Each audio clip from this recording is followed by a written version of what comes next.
And now we're going to come to a debate that's been going on for years. Should Sikhs be considered an ethnic group? So every decade the government puts out a census and it gives us a better idea of the kinds of people who live in the UK. And when you fill out the survey, under the ethnicity section, there is no box to tick to identify as Sikh. Now, the calls for this to be added to the census are growing stronger from sections of the Sikh community and from some MPs. So joining me now to talk about this is Labour MP for Slough, Dhesi. Morning, how are you? Morning. Good to have you on the show. And you agree that Sikhs should be added as an ethnic group? Yes, I definitely do. And I've got on the line Sunny Hundal, a journalist and writer who thinks there shouldn't be a separate tick box for Sikhs. Morning to you, Sunny. Morning. So let me start with you, Tan. Sure. And Tan, you've got your headphones on so you can listen to Sunny and have a nice, pleasant debate. So Tan, if I could start with you, why do you think Sikhs should have this separate box? First of all, I think it's about being able to identify as you want to identify. And I think, indicating one's ethnic group is a self-identification measure. Reflecting how people define themselves. And if Sikhs want to define themselves, or anybody else wants to define themselves either as Jedi or whatever else they want to identify them as, then I don't see the issue in that.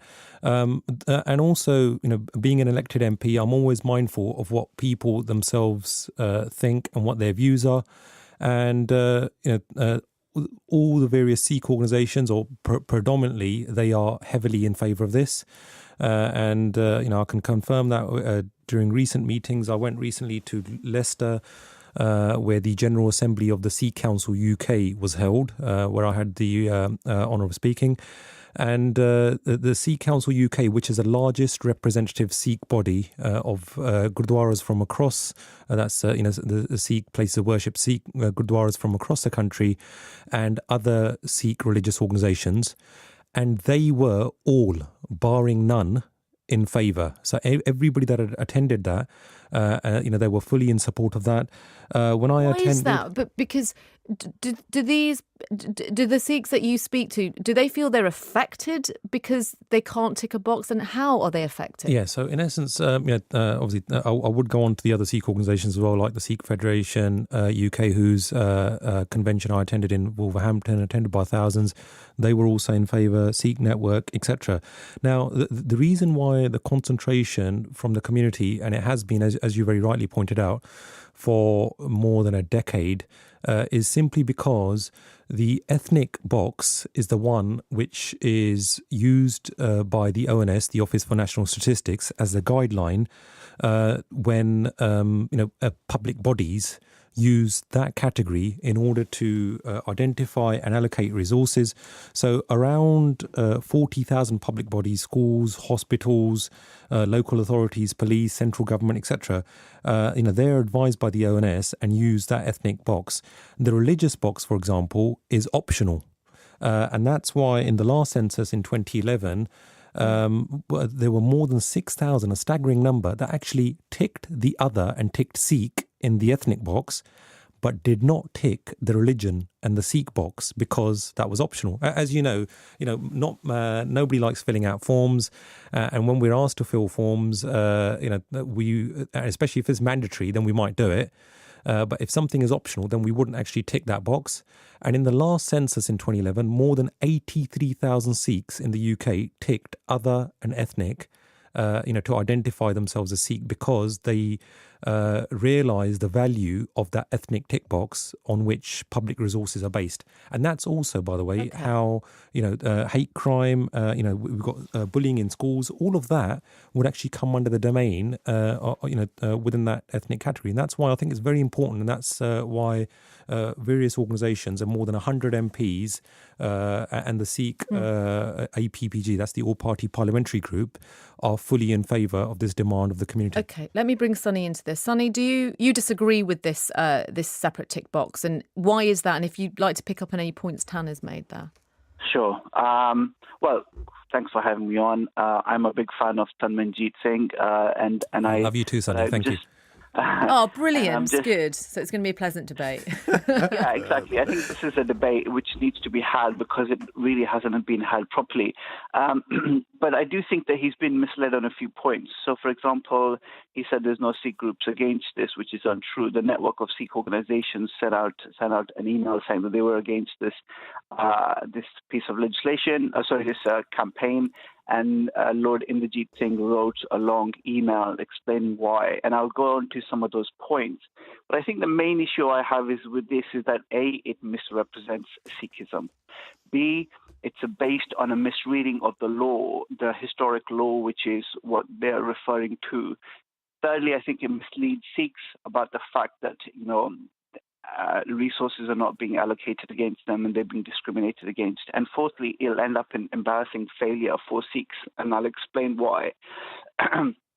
So the first point is obviously that it misrepresents Sikhism because Sikhism is not a faith based around a specific ethnicity. So, what you're basically saying here is that Nigerian black Sikhs and white American Sikhs would come up in the same box as a Punjabi, Sikh from India or Kenya.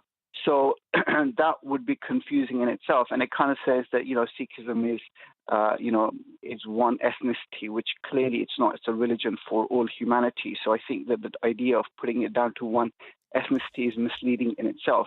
Now, what's happened here is that we're looking at historic law. So what they've said is that because in the past, the law lords said that Sikhs are an ethnic group, we are just taking this further.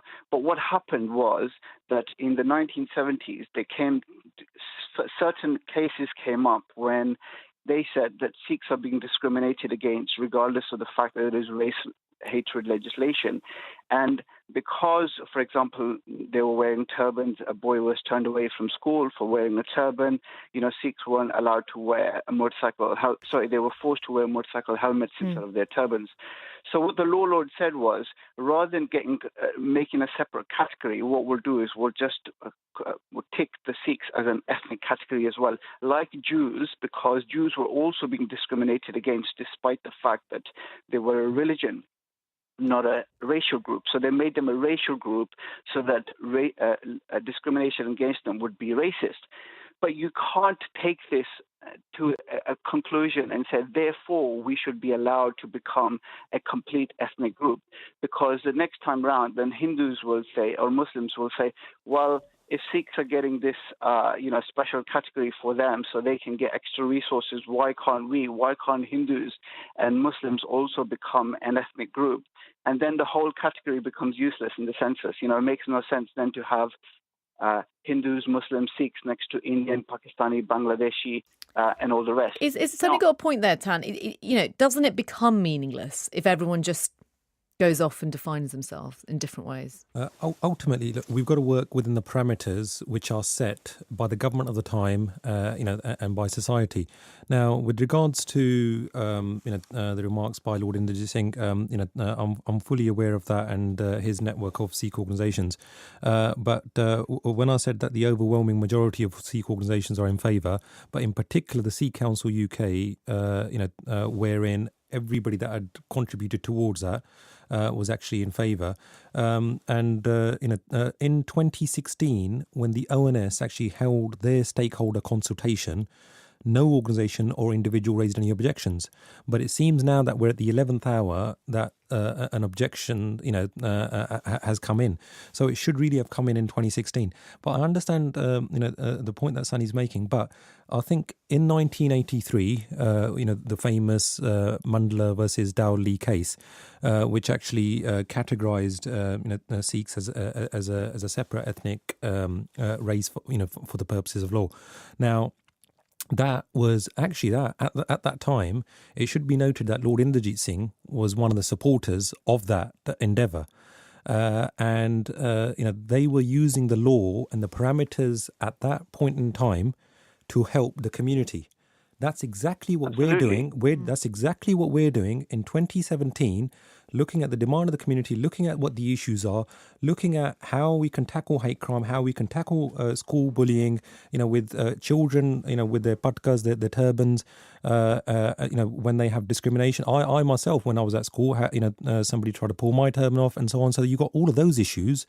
Various Absolutely, individuals. Tan, I think this is a bit misleading as well. So, I was making a separate point that what if Hindus and Muslims also categorize themselves as ethnic group? Then what are you going to do? Then the whole thing falls apart. But you raised a separate point, which was about tackling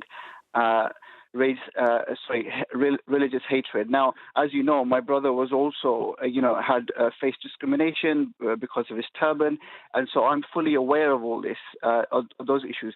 But I think it is misleading to claim that we can only tackle hatred based on religion, or we can tackle the needs of the Sikh community, Sikhs in Britain, only through this categorization. That is categorically untrue.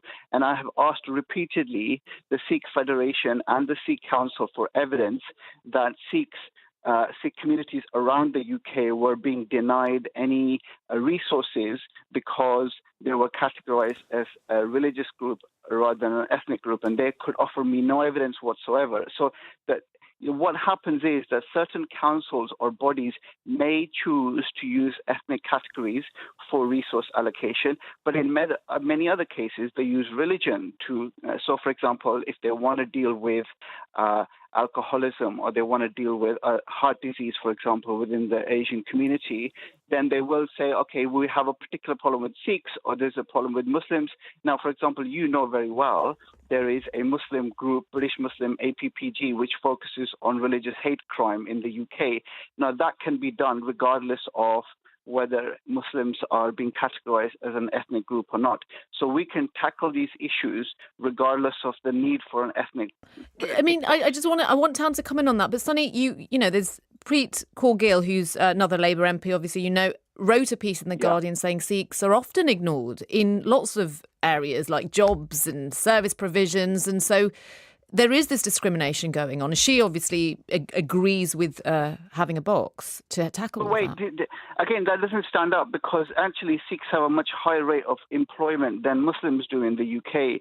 And there is no evidence that people are discriminating specifically against Sikhs where they wouldn't against other minorities. And so you have to then say, okay, where is the evidence for this, that Sikhs specifically are being pulled out? Now, there is no doubt that there is some discrimination against people based on their turban, based on the fact that, they look a different color and whatnot. But if we are going to break this down and say Sikhs are facing discrimination because of this, then you need some evidence. And you can't just say, well, the evidence will come once we get an ethnic tick box, because, again, it doesn't make any sense. You're talking about religious discrimination, and you're saying the only way we can tackle this is if we categorize everyone as an ethnic group. You see what I'm saying? It doesn't make any sense. What do you think, Tan? Let me give you a very tangible example. In the recent parliamentary debate, we had the Deputy Prime Minister, Damien Green. He stood up and extolled the virtues of the race disparity audit, wherein various people or ethnic groups were had been affected by discrimination. Now, within that race disparity audit, there was no mention of Sikhs. And as you very rightly pointed out, it was pointed out to Damien Green. However, he did not have an answer to that because there were not any statistics. Now, that is why it is important that if, the community which numbers, at least 400,000 or 500,000 in the UK, that's why they want those numbers and those stats in order that they can actually tackle that. If we don't have any figures or stats at the moment, it's merely subsumed. I see also your point about religion or ethnic group. Let me just answer that specific point, if you don't mind, quickly. Yeah. You are right that there is no specific statistics on this, but that is only because the government hasn't bothered collecting those stats. There's nothing stopping them right now. In the same way, for example, they have no specific stats about discrimination against Muslims, for example, or Hindus in this country. And so, if you are going to tackle these issues, they can be done. It's just that the government is not doing them, even though it is entirely within its capability to do so. So, asking for a separate category doesn't mean, for example, can you right now tell me what are the numbers for, the ethnic groups, for example, the Indians, for example, those stats are again not there because the government just does not bother collecting them. But that's what, the separate ethnic group, those are the statistics that are used by public bodies. And as I said earlier, around 40,000 public bodies. Now, the religious group, as I pointed out, is actually optional. And also it's not. That's actually mandatory. And that's what, the ONS has actually given that as a guideline to public bodies. Now, with regards to the point about religion and ethnic group, I'll take that point, but it should be noted that in terms of Sikhs within the UK, predominantly, and when I say predominantly, more than 90% are from the Punjab, and in essence, that it is a separate ethnicity in that sense, and that was what was used in the arguments during the 1980s in order to have that the ethnic group legally recognised. You've got Sikhs from America, you've got black and Nigerian Sikhs in this country, you've got white Russian Sikhs. In this country, Spanish Sikhs that I've met. With all due respect, more, as I said, more than 90% are still from a particular region in the Punjab, and I think that's a widely acknowledged fact. So that's why but Sikhism is a global religion. You can't just say just because most Sikhs come from Punjab, therefore we should put them in a separate category. Where do the Russian Sikhs go? Where do the Nigerian Sikhs go? Agreed. That's why, as I said, working within the parameters in the 1980s, that is why Lord Singh and various others, supported that cause within the Mandela versus Lee case, because in order to tackle discrimination, you need to work within the parameters of the law. And in 2017, that is the best way to do it. And that's why if we want in future, whenever the race and disparity audit is undertaken, or whereby any other public bodies, when we, say, for example, I'm the MP for Slough, if I want to have figures and I'm going to the local schools or I'm going to the hospital and so on, if I want to see if there's a particular problem, we know that Sikhs predominantly, especially the Punjabis, they're affected by, in terms of heart disease or diabetes and so on. We can actually see trends, whether it's in terms of hate crime, whether it's in terms of bullying, etc. Those are only. Can I just ask, Tan, do you feel, because you are Sikh and you are a Sikh MP, that there is pressure on you from your community to deal with this issue? Well, I will be consulting various communities on various issues. So whether it's the Muslim community, whether it's the Christian community, the Eastern Europeans, I'm obviously constantly contacted on various issues. Now, being the fact that there are only 2 Sikh MPs elected to the House of Commons, by the way, we're both in favour, as you stated earlier, that we obviously are contacted by all the organisations, and I make it a point, wherever possible, to actually reach out to those organisations.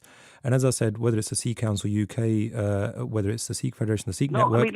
But is there pressure then? That's okay, but this is. I think this is slightly misleading because look, certain Sikh organisations are for this, but I think there is an agenda behind them as well. But the point is, what do you think the agenda is, Sonny? Well, I think the agenda is that they don't want to do anything to do with in India, right? This is the Sikh Federation, which is always for a long time pushed for an independent Khalistan. And basically the problem for them is that a lot of Indians have to, a lot of Sikhs who come from Punjab end up taking Indian as an ethnic category. Now, I understand there are people who don't want to do that, and that's fine. They can tick other if they want to. They have that option.